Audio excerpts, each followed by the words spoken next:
할렐루야.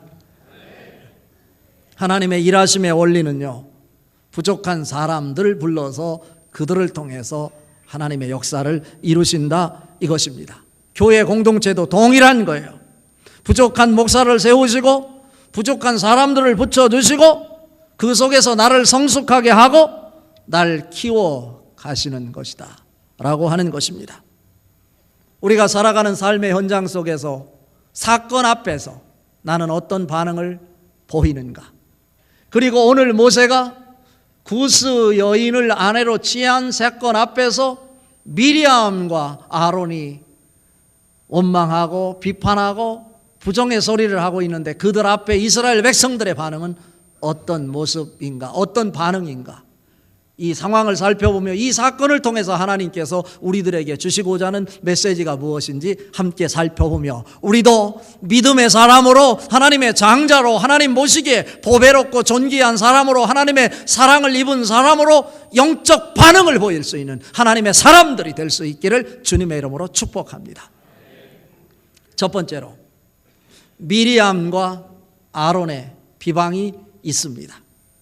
오늘 본문의 상황을 이해하려면요, 민수기 11장을 살펴야 되는데 민수기 11장 1절 이하에 보면 다베라의 사건이 보여집니다. 이스라엘 백성들이 장막 앞에서 눈물 흘리며 울면서 하나님 앞에 원망한 사건이 소개가 되고 있습니다. 그래서 하나님께서 이스라엘 백성들이 거하는 장막에 불을 살라서 그들로 하여금 깨우침을 주신 사건을 다베라 사건이라고 합니다. 그리고 이스라엘 백성들이 끊임없이 먹을 것이 없다고 모세를 향해서 원망하고 불평을 할 때 모세가 그들을 감당할 수 없어 하나님 앞에 원망 어린 소리로 하나님 앞에 하소연합니다. 그때 하나님께서는 모세의 버거워하는 모습을 보고 이스라엘의 원로와 장로들 70명을 불러서 회막 앞에 오도록 합니다. 그리고 하나님께서 직접 그들에게 강림하셔서 그들에게 말씀하시고 하나님이 살아계심을 그들에게 보여주시는 사건이 11장 16절 17절에서 소개가 되고 있습니다. 그때 모세가 힘을 얻는 거죠. 그들이 끊임없이 애굽에서 있었던 마늘, 양파, 배추, 부추, 오이 이런 것들을 달라고 외칠 때 하나님께서는 그들이 진절머리가 나도록 메추라기를 상상을 초월할 정도로 산더미처럼 그들에게 부어주셨습니다. 그때 이스라엘 백성들이 그 먹을 것을 보고 욕심이 가득해서 며칠 동안 먹을 것을 다 거두어들여 집에다가 갖다가 쌓아놓게 되었다. 그 모습을 보고 하나님이 말씀하시기를 탐심에 가득해 있는 이스라엘 백성들을 향해서 그들이 그 음식을 이로 씹기도 전에 하나님이 그들의 탐심을 보고 그들에게 재앙을 나려서 수많은 사람들을 죽게 했다. 이것이 11장 34절 35절에서 소개가 되고 있는데 그 지역 이름이 뭐냐면 기브롯 핫다아와라고 하는 지역입니다. 그곳에서 역시 이스라엘 백성들이 탐심으로 사로잡혀 있었던 사건이 민수기 11장에서 다베라 사건 이후에 기브롯 핫다아와 지역의 사건으로 이어집니다. 그리고 오늘 본문 말씀은 하세롯으로 그들이 발걸음을 옮겨서 그곳에서 있어지는 사건입니다. 오늘 본문 상황을 한번 기억해 보십시오. 지금 모세를 향해 원망하는 것은 이스라엘 백성들이에요. 그렇다면 하나님이 모세를 위해 세워준 아론과 미리암 가족이에요. 어떻게 해야 됩니까?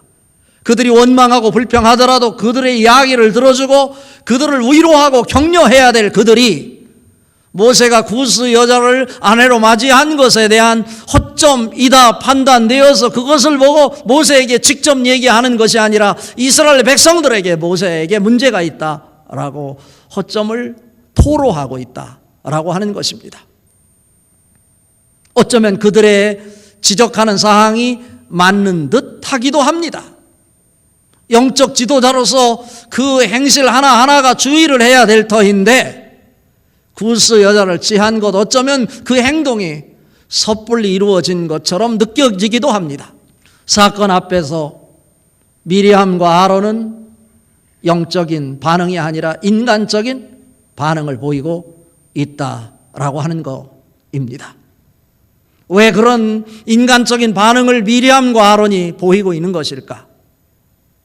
이것은요, 민수기 11장 16절 17절을 읽으면 그대로 이해가 되는데 같이 한번 읽어보겠습니다. 여호와께서 모세에게 이르시되 이스라엘 노인 중에 내가 알기로 백성의 장로와 지도자가 될 만한 자 70명을 모아 내게 데리고 와 회막에 이르러 거기서 너와 함께 서게 하라. 내가 강림하여 거기서 너와 말하고 내게 임한 영을 그들에게도 임하게 하리니 그들이 너와 함께 백성의 짐을 담당하고 너 혼자 담당하지 아니하리라 입니다.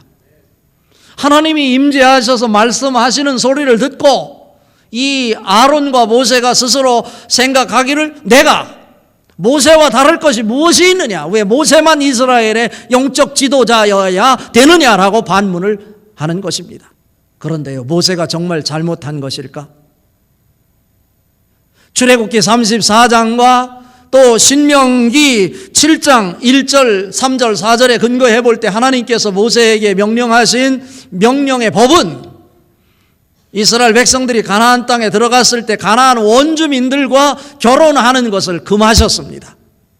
그런데 오늘 모세가 결혼한 것은 가나안의 원주민과 결혼한 것이 아니고 이스라엘 백성들이 애굽에 있을 때 그들이 애굽을 탈출하여 가나안 땅으로 행군할 때 그곳에 있었던 구스 여인이 이스라엘 백성들과 함께 동참하여 함께 떼를 지어 나오게 됐는데 그 여인과 결혼하게 됐다 이것입니다. 이것은 모든 이방인과 결혼을 금한 것이 아니라는 것이죠. 이것을 미리암과 아론이 몰랐을 리가 없습니다. 그럼에도 불구하고 자기의 마음에 만족하지 않는다고 어떻게 수많은 사람 중에 흑인 여자를 데려다가 이 아내로 삼을 수 있느냐라고 문제 제기를 하고 있는 것입니다. 여기서요 1절을 가만히 보면요, 특히 여기에서는 아론보다 미리암이 주도적 역할을 감당했던 것 같습니다. 아론이 대제사장이고 남성이었음에도 불구하고 앞에 이름을 거론하지 않고 미리암과 아론이라고 거론한 것을 보면 미리암이 그 일을 주도했고 아론은 자기 여동생이 그 일을 함에 있어서 어정쩡하게 어리버리한 남자로 소개가 되고 있는 것입니다. 그런데 그 결과가 어떻습니까? 어떤 일이 일어난 것입니까? 도대체 모세의 행위가 옳으냐 그르냐를 따지는 것이 믿음이 아니라고 그랬어요. 미리암과 아론의 말에 대해서 하나님의 결론은 무엇이냐면 오늘 읽은 말씀 9절 10절에서 확인할 수 있는데요, 같이 한번 읽어봅니다. 여호와께서 그들을 향하여 진로하시고 떠나시매 구름이 장막 위에서 떠나갔고 미리암은 나병에 걸려 눈과 같더라. 아론이 미리암을 본즉 나병에 걸렸는지라입니다. 무슨 말씀입니까? 미리암에게 나병을 걸리게 했다 이것입니다. 그것이 옳고 그르냐를 따지는 것 하나님은 원치 않는다라고 하는 것입니다. 사건 앞에서 너희에게 원하는 것은 나가 영적 반응을 보이는 영적 반응자가 되기를 원하는 것이지 그의 허점 잘못 나도 다 알고 있다. 너가 회막에서 하나님이 임하셔서 너에게 말한 것 그것 보고 너가 영적 교만에 빠진 것 같구나 라고 말씀하시는 것입니다. 그렇다면 왜 미리암에게만 문둥병에 걸리게 하고 아론에게는 문둥병에 걸리지 않게 했을까요? 이것은요, 미리암이 문둥병에 걸리는 것을 보고 아론에게 정신 차리라 이 사인인 것입니다. 그 상황을 보고 아론이 갑자기 모세에게 엎드려 주의 종이여 이 문둥병이 나에게 걸리지 않게 하여 주시옵소서 라고 기도를 부탁하는 장면이 소개가 되고 있습니다. 미리암은 문둥병에 걸려서 더 이상 그 성에 머물 수 없었고 하나님의 징계로 그 성 밖으로 쫓겨나서 일주일 동안 성 밖에서 머물러야만 했던 것입니다. 우리 7절 한번 읽어볼까요? 내 종 모세는 그렇지 아니하니 그는 내 온 집에 충성함이니라 말씀하고 있습니다.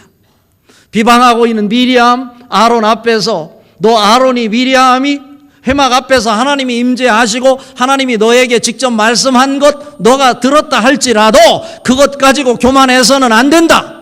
나가 내 뜻을 전할 때는 선지자들에게 임재해서 환상 중에 그리고 꿈으로 보여주는 것이 일반적인 일인데 모세에게는 내가 은밀하게 나의 뜻을 보이지 않았다라고 하는 거예요. 왜냐하면 모세는 나의 온 집의 충성자이다 라고 하는 것입니다.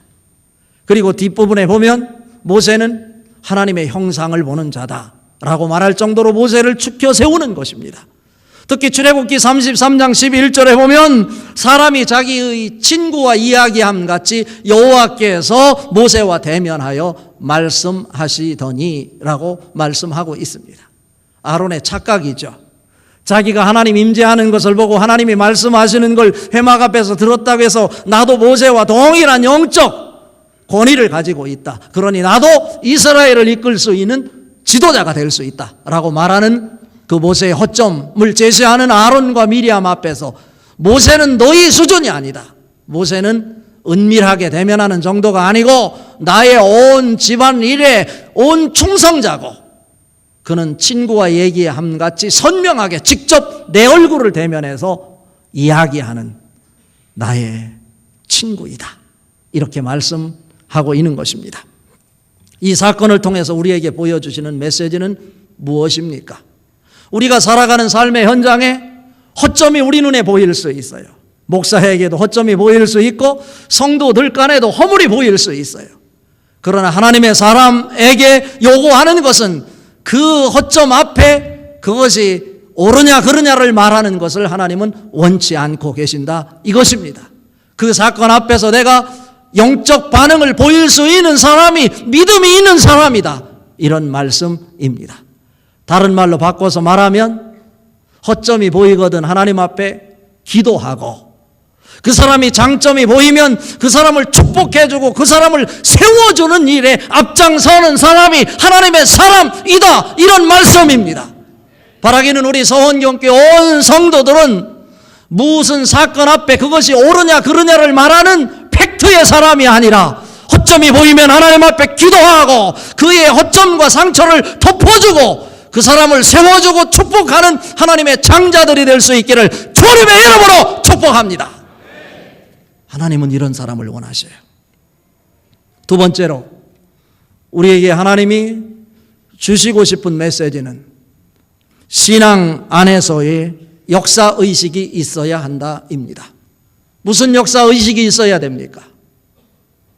하나님을 만났던 첫사랑의 설레임과 가슴 벅찬 감격이 단순히 과거의 사건으로 끝나서 잊혀버리는 것이 아니라 2015년을 살아가고 있는 여러분 한 사람 한 사람에게 지금 이 순간에 재현되어 의미 부여를 하고 가치를 만들어내는 역사성이 있어야 된다 이것입니다. 하나님의 임재가 순간순간 우리에게 있어져서 내가 처음 예수 그리스도를 만났을 때 가졌던 그 감격이 재현될 수 있을 때 그것은 신앙의 역사 의식이 있다라고 말할 수 있겠다라고 하는 것입니다. 오늘 2절 말씀 같이 한번 읽어봅니다. 그들이 이르되 여호와께서 모세와만 말씀하셨느냐 우리와도 말씀하시지 아니하셨느냐 하매 여호와께서 이 말을 들으셨더라. 여호와께서 이 말을 들으셨더라. 여기에서 아주 중요한 메시지가 있습니다. 여호와께서 이 말을 들으셨더라. 이것은 히브리 원어에 보니까 와이 샤마 예흐와라고 나와 있어요. 여기서 쉐마라고 하는 뜻은 무슨 의미를 갖고 있냐면 귀담아 듣다, 이해하다, 순종하다, 경청하다 이런 의미를 담고 있는 것이 여기서 쉐마라고 하는 뜻이에요. 그런데 지금 미리암과 아론이 이스라엘 백성들에게 모세가 갖고 있는 허점을 말하고 있을 때 하나님이 말씀하시기를 너희가 말하는 것을 여호와께서 들으셨다라고 말씀하고 있습니다. 그런데 여기서 중요한 것은 이 쉐마가 여호와가 주어로 사용되어서 같이 동반되어 사용될 때 단순히 경청하다, 순종하다, 이해하다 이런 수준으로 해석되어진 것이 아니라 시간 공간을 초월하여 그 사건의 그 뼛속까지 꿰뚫어 보다라고 하는 뜻이 있어요. 왜냐하면 주체가 누구이기에? 하나님이시기에. 단순히 그 이야기를 소리로 듣는 수준이 아니라 그 말하는 사람들의 의도, 마음속에 무슨 생각을 가지고 그 말을 하는지 그 심성까지 꿰뚫어 보고 계셨다, 이런 의미입니다. 여호와께서 들으셨더라. 그러니까 이 미리암과 아론이 단순히 모세가 갖고 있었던 그 허점을 말한 수준이 아니라 그 공동체를 뒤흔들고자 하는 자기의 시기심과 욕망이 사로잡혀 있음을 하나님께서 들으셨다, 이런 말씀입니다. 그 결과 어떻게 됐어요? 미리암이 문둥병에 걸린 것으로 우리에게 확인해 주는 것입니다. 민수기 14장 28절에 말합니다. 그들에게 이르기를 여호와의 말씀에 나의 삶을 두고 맹세하노라. 너희 말이 내 귀에 들린 대로 내가 너희에게 행하리니 입니다. 하나님은 살아계십니다. 오늘 또 우리의 심령, 우리의 마음속 생각까지 꿰뚫어 보고 계시는 살아계신 하나님이십니다. 그 하나님이 우리의 일거수일투족을, 시간과 공간을 초월하여 우리 마음속까지, 우리의 뿌리까지 여호와께서 듣고 계신다, 이런 말씀입니다. 역사 속에서 우리는 어떤 모습으로 사건 앞에서 반응하고 있습니까? 모세를 향해 끊임없이 비방하고 원망하고 그 상처를 이스라엘 백성들에게 전파함으로 이스라엘의 공동체를 뒤흔들어 보겠다고 하는 미리암과 아론의 공격 앞에 모세의 반응은 어떻습니까? 13절 말씀 같이 한번 읽어봅니다. 모세가 여호와께 부르짖어 이르되 하나님이여 원하건대 그들을 고쳐 주옵소서. 그를 고쳐 주옵소서. 이게 하나님의 사랑입니다. 영적 반응입니다. 비록 자기의 허점을 늘어서 이스라엘 공동체의 사람들에게 모세의 허점을 말함으로 인해 이스라엘 공동체를 통째로 뒤흔들려고 하는 미리암, 아론 앞에서 아론의 얘기, 아론의 청을 듣고 자기도 이 동생이 문둥병에 걸려 있는 그 모습을 보고 하나님이여 그를 고쳐주옵소서, 그를 고쳐주옵소서. 여러분의 모습이기를 주님의 이름으로 축복합니다. 남의 상처를 말하는 사람이 아니라 남의 상처를 보고 감싸주고 보듬어주고 어루만져주며 그 상처가 치료되기를 하나님 앞에 구할 수 있는 하나님의 사람의 모습이 여러분 모습 속에, 역사 속에 보여질 수 있기를 주님의 이름으로 축복합니다. 오늘 말씀의 결론입니다. 하나님 임재 속에서 나타나는 온유함입니다. 오늘 읽은 말씀 3절 말씀 같이 읽어봅니다. 이 사람 모세는 온유함이 지면의 모든 사람보다 더하더라 입니다. 모세는 허점이 많은 사람이었어요. 이스라엘 백성들을 괴롭히는 애굽 사람을 죽이는 살인자이기도 했어요. 애굽의 왕궁에서 40년 동안 애굽의 학문을 배운 자로 그는 이스라엘의 지도자가 될 줄 알았어요. 그러나 하나님께서는 그의 혈기를 다스리지 못할 때 모세를 사용하실 수 없었습니다. 그래서 모세를 미디안 광야에 내모르셨고 그곳에서 철저하게 하나님 앞에 순종하는 법을 배우도록 하셨습니다. 여기서 오늘 모세가 하나님 앞에 영적 지도자로 쓰임을 받고 있는 것은 그의 마음이 하나님 말씀으로 다스려졌고 온유한 자가 되어 있었기 때문이다 라고 하는 것입니다. 신앙 안에서 나는 온유한 자인가? 되돌아다 봐야 된다 이것입니다.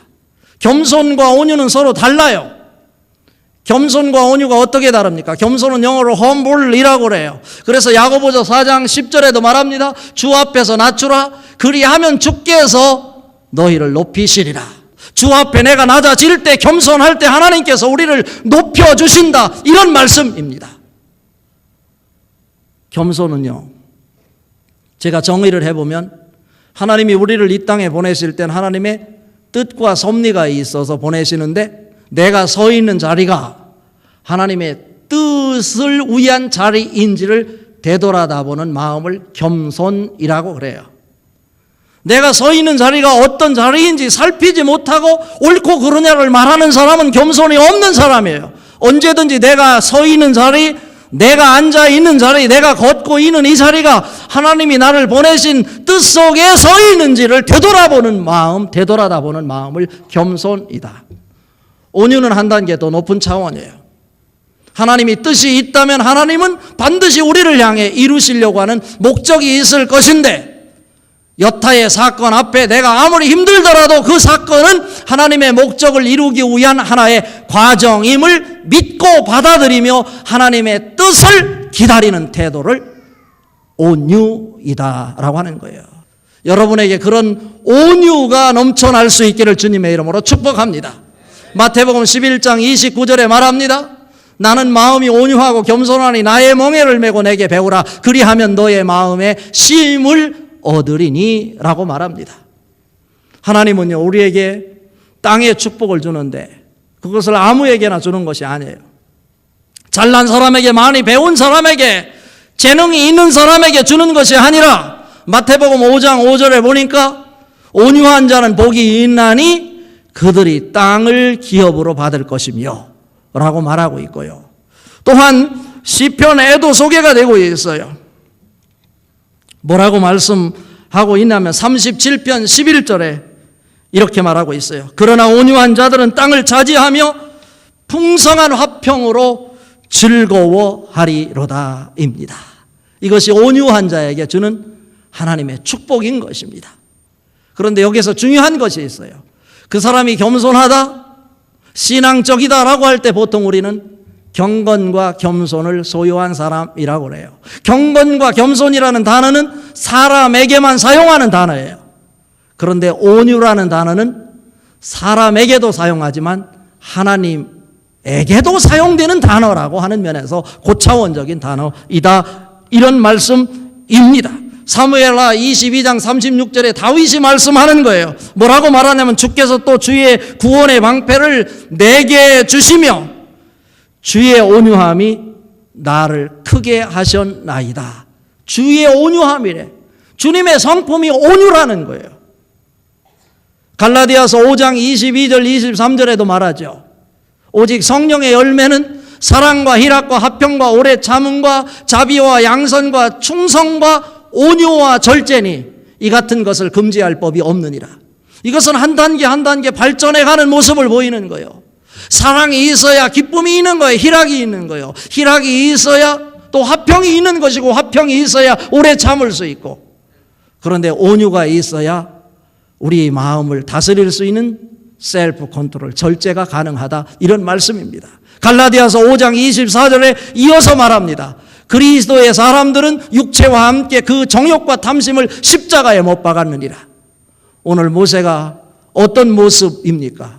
온유함이 무엇인지를 우리에게 직접 보여주잖아요. 자기를 향해 비방하고 원망하는 그들이었지만 그를 고쳐주시옵소서.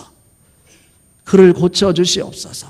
히브리서 기자는 말합니다. 히브리서 11장 24절에서 26절까지 모세에 대해서 말합니다. 믿음으로 모세는 장성하여 바로의 공주의 아들이라 칭함 받기를 거절하고 도리어 하나님의 사람들과 잠시 고난받기를, 잠시 제약의 낙을 누리는 것보다 더 좋아하고 그리스도를 위하여 받는 수모를 애굽의 모든 보화보다 더 큰 재물로 여겼으니 이는 상주심을 바라봄이라. 이게 모세를 평가하는 히브리서 기자예요. 여러분에게도 이러한 모습이 있어지기를 주님의 이름으로 축복합니다. 하나님이 원하시는 거예요. 최고의 지혜는 옳고 그러냐를 말하는 것이 아니라 오늘 모세가 최고의 지혜의 믿음이 무엇인지를 우리에게 보여주고 있는데, 사건 앞에서 나가 영적인가 인간적인가? 여러분 삶 여정 속에 사건 앞에서 믿음이 무엇인지 영적 반응으로 하늘의 기쁨을 만들어낼 수 있는 하늘의 축제의 주인공들 다 될 수 있기를 주님의 이름으로 축복합니다.